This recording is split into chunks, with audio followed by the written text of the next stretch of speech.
Hello, Dr. Steve. Hello. We're glad to have you back here at PSBU International Workshop. How was your flight here?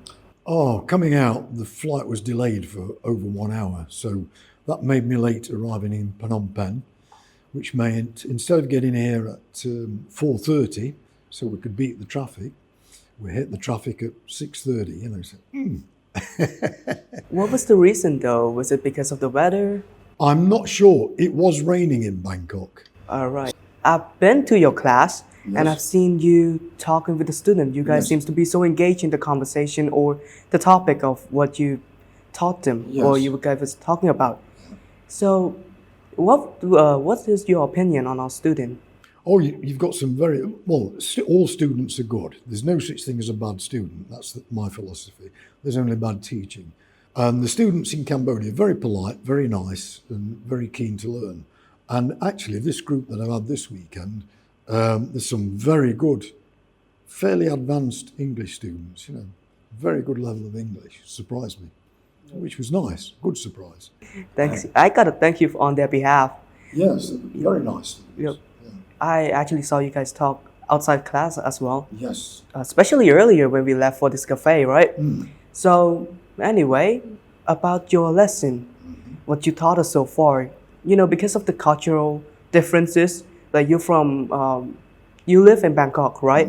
So, because of the differences, can your lesson be applied here in the real world? Oh, of course, yeah. Well, what I do is I try to make the English real. I don't use textbooks with abstract ideas. One of the things, and I explained it at the beginning of the lesson to put it in the student's mind, that learning a second language is not an academic subject. It isn't. It's a skill. And a skill, like any skill, like playing the guitar, playing basketball, or learning karate, you need to practice. And there's going to be many mistakes along the way. But it's not a serious topic. And so what I give them is practical language that they can use so that they don't think of it as the English lesson. We use the language in class, then we close the book, go out and never use it again until next lesson. That's not what I want to do. Right. While we're on that topic, I saw from what you've been doing this past 2 days in the workshop, you somehow managed to get the student attention on your lesson.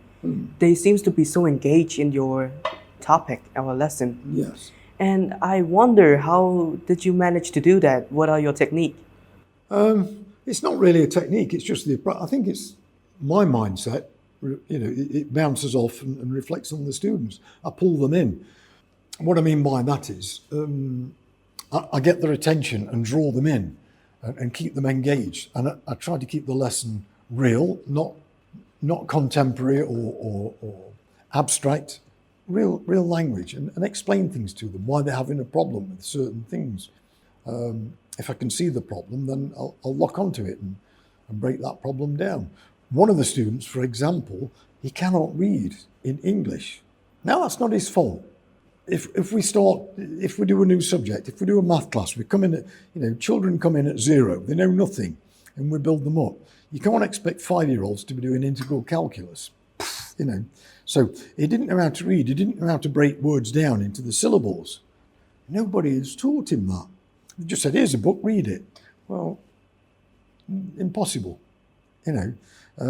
I had to be taught how to read, how to break down a word into syllables. So I showed him how to do that. And all of a sudden, a little light went on. You could see it, and I said, oh yeah, you could see the spark go. So maybe next month he'll be reading a little bit better, if he keeps at it. So hopefully, if not, I'll work on him again. Well, hopefully I get to join you next time. And Okay, that would be good because again, I can use you. Your English is a high level. I can use you. I can put you with a weaker student, and you can pull that student up. Because it always putting a high level student with a low level student always pulls the low level student up to standard, and they probably feel more confident talking to you than they would to me. Yeah, they're not going to feel so embarrassed or shy. Yeah, that's another. It's overcoming that shyness. Asian people tend to be very shy, very modest, so the confidence is not there. It holds the confidence down, which is not what I want to do. Bring them up. Yeah. Thank you for... You're welcome. Yep, thank you for this meeting. Okay. Yep. Thank you. Thank you very much. See you next month in class. Yep. Okay?